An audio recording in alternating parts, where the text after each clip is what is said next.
I am with the watercolor shark, Caleb Grimes. Hello. He creates realistic luminous watercolors and teaches watercolor workshops locally and online. Welcome everyone. My name is Keisha Bates and we are here today talking about watercolors. If you don't know anything about watercolors, you can end up making a lot of beginner mistakes such as buying the wrong materials and end up having a painful watercolor experience. In this video, Caleb will share all of the advice he wishes he had known when he first began. So, what got you into watercolors? I heard an artist say that if you can master watercolor, you can master anything. But I've always avoided watercolors because I had an art teacher when I was a kid say, they're frustrating, you can't control them, so just avoid them. So I avoided them for 30 years. But when this artist said, if you can master watercolor, you can master anything, I was like, challenge accepted. I want to get good as an artist. So what were some of the beginning mistakes that you made? Buying cheap materials, not realizing how important it is to have good materials. Because I was buying the cheap stuff and I was like, you can't do anything with this. And I'm like, oh, I can't wait to go back to oils and pastel pencils. I made pretty much all the mistakes you can make. If I clean my brushes, it was like in scalding hot water. And so the hairs are coming out. And then when hairs are on your painting, I'm like getting them before the painting dries, which leaves more messes. I was not patient with my paintings. I'm like, I want to fix that right now. It needed to dry before I fixed it, but I was making all the mistakes because I didn't know. I feel like I've been able to take some of your advice, after making the mistakes and really understanding why, the why part of it all. Yeah. So what made you really start to love watercolors? I started to understand watercolors. It was like all of a sudden something clicked. I'm like, oh, you got to be patient. You got to know when to fix things quickly and when to just be like, I'll fix that in an hour or two after it dries. So once I started to understand watercolor has its own language, oh my goodness, I can paint practically anything I want as long as I know how water works with this paint. And then it started becoming enjoyable because I was like, oh my goodness, I can make watercolors look like oil paintings, which I love the look of oil paintings. I just don't like how toxic some of it is. And I was like coughing chronically when I was using oil paints and my family was breathing in all the toxic stuff. So that's why I was like, if I could find a medium that's like oils, but safer. I also started getting the right materials. All that frustration I had with the cheap materials went away and I started enjoying the process of watercolors because I was using the right materials. I got a mentor who's a professional watercolor artist who is amazing, and that makes a big difference. I was lucky.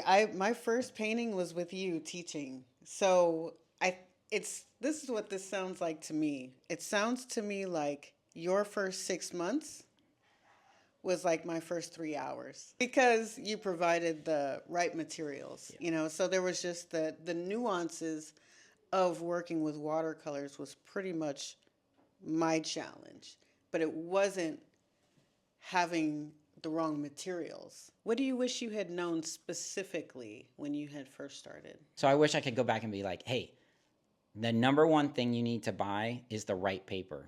In second place, it's a tie. It's paintbrushes and paint. That will help you to enjoy the process. I would also tell myself there is paint that is a great deal in the store, but it will fade if you set it out and the sun's hitting it. If you want it to last a long time, then buy some non-fugitive paint. It will last over 100 years. If you're giving your paintings as a gift or someone's buying it, you don't want it to fade. You want it to last for them. So get the better paint. Also, there's granulating paint and non-granulating. And so if you're trying to paint something smooth, but you're buying the granulating paint, it's going to frustrate you. So knowing what you're buying is really important. And then there is staining paints and non-staining paints. And I would tell myself, get the non-staining ones because you're going to make lots of mistakes. And if you get the non-staining paints, you'll be able to fix those mistakes easier. You do a lot of lifting.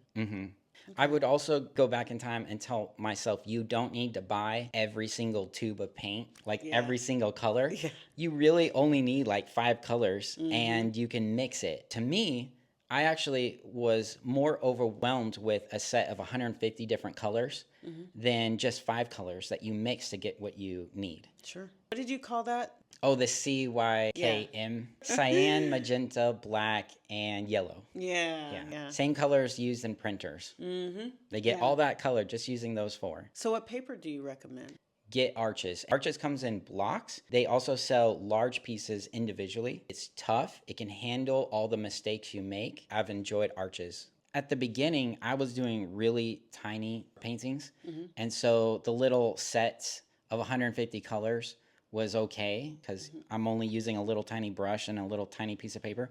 But once I moved on to bigger pieces, all of a sudden those little pans didn't work anymore. I needed the tubes and I needed bigger places to put my paint. Yeah. Because I'm using bigger brushes too. We've talked about paint paper. What about paintbrushes? They're called Chinese calligraphy brushes, but they work perfect with watercolors. I use a toothbrush to flick paint sometimes, like when I'm making sand. This oil paint brush, it's a fan brush, and the bristles are really strong. And this creates wonderful texture. Like if you're doing watermelon texture or you're making grass, just amazing. What do you think will help a beginner grow?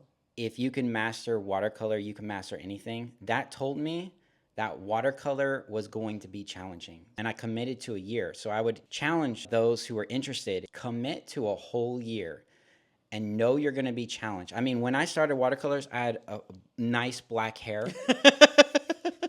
I had no beard, but I started using watercolors. Another thing is, if you're a perfectionist, one of the things that really helps going into every painting is I'm just practicing. There's something about when you tell yourself I'm just practicing where it's like you lower your expectations and you get kind of like in this creative zone, which makes you even better as an artist. When you focus on not hitting the pothole, you're more likely to hit the pothole. And it's the same thing, I think, with artists. When your number one concern is don't make a mistake, you are going to make even more mistakes. Just relax, enjoy it, learn from it. Let learning be more important than perfectionism. No one gets it right all the time, except for Jesus. What are some of the tips and tricks that you really, really like sharing with people? I'll share some of my favorite ones. I got this color mixing guide.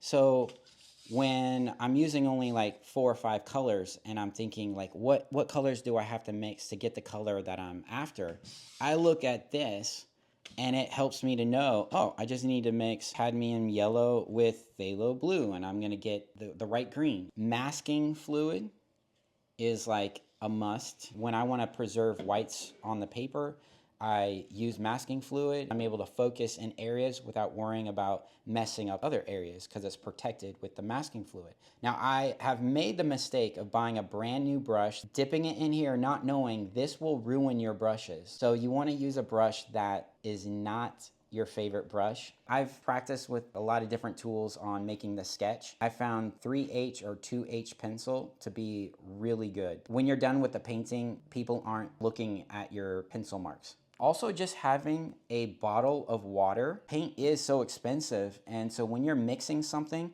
and you have a whole bunch of paint in your brush, but you need more water, you go to get more water and you're putting all that nice paint into your water. Whereas if you just have a little bottle of water, you can just add the water to your paints. A big mistake I've made only one time, I've reused a paper towel on white clouds that I was painting. I went to go in and lift some white clouds, from the blue sky. Watercolor reactivates. So I'm putting red paint into my white clouds. Get new paper towels when you're using watercolors. Don't use this. This reactivates and ruins your artwork. Hopefully it wasn't the staining paint.